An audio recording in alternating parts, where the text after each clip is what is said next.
Madam 1 விஷுப்பட்சி பாடும் விஷுக்காலம் வரவாயி.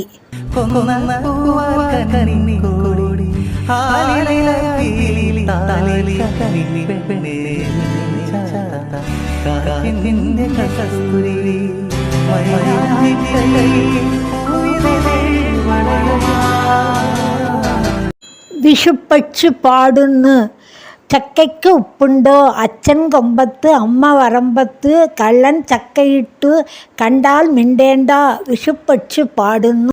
சக்கைக்கு உப்புண்டோ என்று இந்த குயில் பாடுகின்ற பாட்டினை கேட்காத மலையாளிகள் யாரும் இருக்க மாட்டார்கள். விஷுக்காலம் வருவதோடு கூடி இந்த கிளியுடைய கம்பீரமான சப்தம் கேட்டுத் தொடங்குகிறது. சக்கைக்கு உப்புண்டோ என்று கேட்டு தொடங்குகின்ற இந்த கிளியுடைய பாட்டு கேட்பதற்கு மிகவும் அருமையாக இருக்கும். அந்த கிளிகளை நேரில் பார்ப்பது அரியதாகும். அது உயரமான மரங்களிடையோ இலை தளிர்களிடையோ இடையில் புகுந்து இருந்து இப்பாட்டினை பாடிக்கொண்டே இருக்கிறது.